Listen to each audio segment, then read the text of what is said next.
Hello everyone, welcome to today's lecture on international settlement. Take a look at this interface. Does it look familiar to anyone? Have you seen similar symbols while shopping in Vietnam or Thailand? Some of you may have noticed them in local stores. This is actually the ASEAN version of the eCNY app. In the ASEAN region, the use of eCNY is becoming increasingly common. According to the 2024 report by the Guangxi Department of Commerce, 90% of small and medium-sized merchants in the cross-border market of Lang Son Province, Vietnam, already support eCNY settlements. This shows that eCNY is playing an increasingly important role in trade settlement within the ASEAN region. Next, let's look at a case to understand the impact of innovations in payment methods. A fruit exporter in Thailand previously used the traditional SWIFT system to remit money to China. The transaction took 2 days to complete, and the fees alone cost $38. Later, for the same transaction, he used a direct bank enterprise connection method, which completed the transfer in just 8 seconds, with the cost dropping to only $1.20. From 2 days to 8 seconds, from $38 to $1.20, the difference is striking, isn't it? Exactly the kind of change brought about by innovations in cross-border payments that we'll study today. By the end of this lesson, you will be able to 1. Accurately grasp the core aspects of the eCNY cross-border pilot and understand the technical process behind Shenzhen's interconnected payment system. 2. In specific cross-border trade scenarios, compare and analyze the differences between traditional letters of credit, eCNY plus smart contract, and direct bank enterprise remittance in terms of time, cost, and fund traceability. 3. Collect 2025 cross-border payment innovation cases from your own country as homework to improve your ability to analyze the compatibility of innovative payment tools with your country's trade practices, providing insights for practical cross-border trade settlement. First, let's take a look at the cross-border pilot of eCNY. In the action plan launched in Shanghai, there are 2 core measures that are particularly noteworthy. The first is the two-way payment gateway, which allows merchants in China and Vietnam to receive payments directly via QR code. By 2025, the average daily transaction volume had exceeded 120,000, showing its wide range of applications and the great convenience it brings to businesses. The second is the zero-fee policy.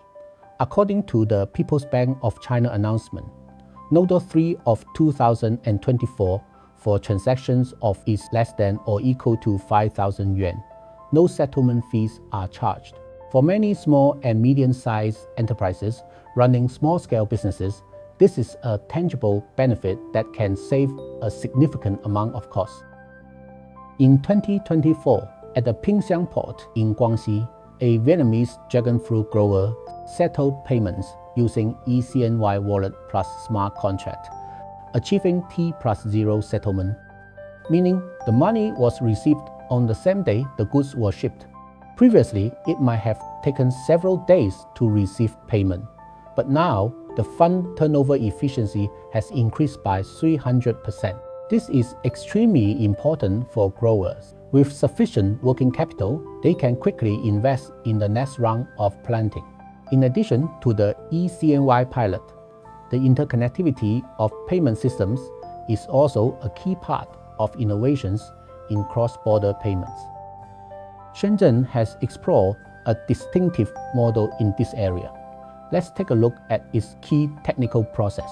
From this flowchart, we can see that an ASEAN company's ERP system, Enterprise Resource Planning System, when connected via API to the cross-border clearing engine of Postal Savings Bank of China, can automatically complete a series of operations. First, it locks in the exchange rate to avoid risks from currency fluctuation. Then it performs compliance checks to ensure the transaction meets relevant regulation.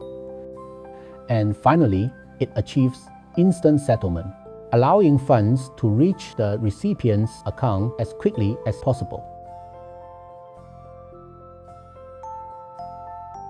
If a coffee exporter in Laos receives a eCNY payment from a Chinese buyer, how is the money converted into Lao Kip? Actually, the process is very straightforward. 1. The funds are automatically settled through a direct channel between Chinese and Lao banks, without requiring manual procedures at a bank. 2. The exchange rate used is based on the rate published by the China Foreign Exchange Trade System at the time of the transaction, making it transparent.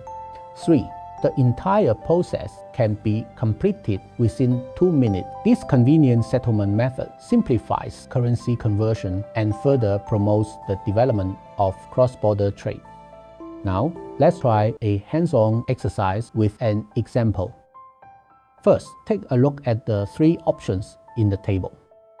1. Traditional letter of credit takes 3-5 days, costs $320, and has relatively poor fund traceability. 2. eCNY plus smart contract takes 15 minutes, costs $0.50, and has strong fund traceability. Direct bank enterprise remittance takes 40 seconds, costs $8, and has medium fund traceability. So which one should we choose? There are 2 key points to consider. For high frequency, small value transactions, that is to say single transactions, is less than or equal to $5,000. eCNY should be the first choice. It not only has low cost and fast settlement, but also provides clear traceability of funds and high security. For large value trade, it is recommended to use direct bank enterprise remittance. Pilot companies in Shenzhen using this method have saved an average of 17% in financial costs. This approach ensures fast settlement while effectively controlling costs. For example, in the case of the Myanmar garment factory in this exercise, the export value is $20,000, which counts as large value trade. In this case, direct bank enterprise remittance is more suitable settlement in 40 seconds and a cost of $8, much more economical than a traditional letter of credit. If the exported goods are worth only a few $1,000s per shipment, then eCNY plus smart contract would be the better choice. So, in real trade, you need to choose the settlement method based on factors such as transaction amount and frequency. Next, we will use a knowledge tree structure to systematically review what we learned today. Innovation in cross-border payment mainly fall into 2 areas. 1. eCNY pilot. This primarily addresses the problem of high settlement costs for SMEs. The zero-fee policy and efficient settlement method greatly reduce costs for SMEs too. System interconnectivity. This solves the traditional problem of slow settlement. Through technical integration, funds can now be settled in seconds. Finally, here is a homework assignment. Please collect 2025 cross-border payment innovation cases from your own country and share the information in the comment section so we can discuss together. By collecting cases from different countries, you will gain a deeper understanding of how these innovative tools are applied in practice and also generate new ideas for cross-border trade in your own country. That concludes today's lesson. Thank you all.